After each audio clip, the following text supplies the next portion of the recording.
Hey everyone, it's Julianne here for Honeybee Stamps and welcome back. This week I'm going to be showing you how I created these pumpkin coffee shaped cards, and the supplies I'm going to be using today include the pumpkin patch stamp set, the fabulous sentiments, the season's greeting stamp set, and finally the coffee cup card base honey cuts. I started out by doing all of my die cutting off camera. I used the coffee cup card honey cuts to die cut out 2 white card bases, as well as once from some Express It blending cardstock that I have cut in half for my stamping and coloring. I also used the lid and circle die to die cut out some orange colored cardstock, and finally I used the dies that create the sleeve for my coffee cup out of some Nina Desert Storm cardstock.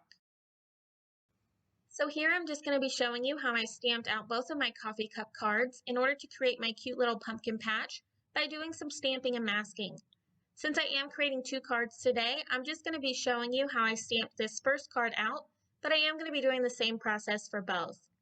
I'm going to start out by stamping those first 2 pumpkins down at the bottom, and I'm going to be stamping onto one of the pieces that I used the coffee cup card base honey cuts to cut out of some Express It blending cardstock. Once I have both of those stamped out, I'm then going to make sure that I mask them off before stamping any additional pumpkins. For all of my stamping today, I am going to be using some Memento Tuxedo Black ink, since I do plan on doing some Copic coloring today. Each time I stamp a pumpkin, before I stamp another one, I'm going to make sure that I mask off the one that I just stamped, and that's going to make it look as though the first 2 pumpkins that I stamped are going to be in the front of my pumpkin patch, where the rest of the pumpkins that I'm stamping now are all going to look like they are behind one another. And I'm just going to continue that until I have the pumpkins covering majority of my coffee cup up. I am going to leave the top part of my cup blank, since that is where I'm going to be adhering the lid, so you won't be able to see anything underneath it anyways. So once I get that last little pumpkin all stamped out, the next step is actually my favorite part when it comes to scene building, and that's where I finally get to peel back each one of my masks in order to reveal the scene that I've created, which in this case is my cute little pumpkin patches. So it definitely can look like a hot mess when you're stamping and masking, but the results are definitely worth it. So here you can see both of my coffee cups, and I did the same process for stamping and masking on both of my cards. I just played around with the placement of the pumpkins so that both of my cards looked a little different from one another. So you can see here that I've already colored in my first coffee cup. So now I'm going to show you how I colored in each one of those pumpkins and what colors I used. I'm going to start out with the green pumpkin, and the colors I used for that are YG91, YG93, YG95, YG97, and finally YG99. For each pumpkin, I am going to be starting with my lightest color for each color combination. And for this pumpkin, that's going to be YG91. And I'm going to be working my way out to my darkest shade, which is YG99. And then I'm going to come back down to my lightest color of that YG91. Next, I'm going to be showing you which colors I used to create the burnt orange color combination. And those colors are E97, YR27, E08, and finally E09. For each color combination, once I get that lightest color down, I am going to be coming in with my medium and darker shades using a flicking-like motion from the outside edge towards the center of each pumpkin. This is going to add a really nice highlight in the center of each pumpkin. So once I finish up coloring in that last little bit of that burnt orange pumpkin, I'm then going to move on to the brown pumpkin. And for that, I'm going to be using one of my favorite color combinations, which is E74, E77, and finally my darkest shade of E79.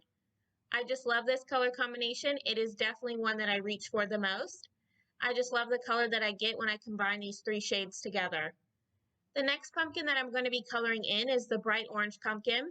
And the colors that I chose for that are Y35, Y15, YR04, YR16, and finally YR18. And I'm just going to be doing the same lightest to darkest, darkest to lightest coloring process. But once I get back down to my lightest color, I'm going to switch out that Y35 for Y18, and that's going to give me that bright yellow-orange color. Finally, the last pumpkin that I'm going to be showing you how I colored in is going to be the tan pumpkin, and the colors that I used for that is E41, E42, E43, and finally the darkest color, which is E44. I really love how all of these colors really complement one another on my card. I think it would be really nice to add in a really pretty burgundy or maybe even a plum color pumpkin would look really nice as well. So once I have all of my coloring done, I'm then going to start working on assembling the rest of my cards together. And I'm going to be starting out by stamping my sentiments. I'm going to be stamping the sentiment Pumpkin Season onto the circle die cut that I cut earlier using some orange colored cardstock. I used the pumpkin sentiment from the Fabulous Sentiment stamp set, and the season sentiment came from the Season's Greeting stamp set. Now I will eventually be stamping out the word "it's" so that my sentiment officially reads "It's Pumpkin Season," but I will be doing that later on off camera. The inspiration for both of my cards this week comes from that Starbucks is officially going to start selling their pumpkin flavored coffees. Now I myself am not a fan of pumpkin flavored coffee, but I do have a few friends that enjoy them, so I thought it would be really nice to send them these cards along with a gift card. Here I'm just going to be reinforcing all of those score lines that the die cuts create on the coffee cup card base, as well as the two die cuts that will create the sleeve to go around my card base to hold it together. Once I have all of those reinforced using my bone folder, I decided that I wanted to add some stamping onto my coffee cup sleeve. So using the pumpkin images along with some of the leaves that are included in the pumpkin patch stamp set, I'm going to be stamping them onto each die cut piece using some Versamark ink, and that's going to give me that tone-on-tone stamping look. Next, I'm going to start working on assembling my cards together. Now you can see that I've already put everything together in my first card that I have off to the side of the screen. So I'm just going to be starting off by adhering my colored scene down to my card base using some liquid adhesive. And I'm going to be lining that up using the bottom of my card base. Next, I'm going to be adhering the two die cut pieces that will create the sleeve, and I'm going to be adhering those together using some more of that liquid adhesive. Once I have both of those sides adhered, to add some dimension to my card, I am going to be propping up my sentiment onto the coffee cup sleeve using some foam adhesive. The final thing that I need to adhere is going to be my coffee cup lid. In order to make it look glossy, I did add some glossy accents to both of my die cut pieces, and I'm just going to be adhering those to the top of my card base as well. So the final step in both of my cards today is I'm just going to be adhering some gold confetti mix around both of my sentiments. And once I have those last few confetti mixes adhered down, that's going to complete both of my pumpkin inspired coffee cards today. I just love how both of these cards came together.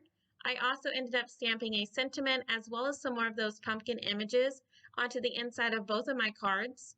And once I get those gift cards, I will just be putting those inside as well in order to send both of them off to my friends. I want to thank you all so much for stopping by and spending some time with me. If you liked this video, make sure to give it a thumbs up, as well as subscribe for even more card making ideas.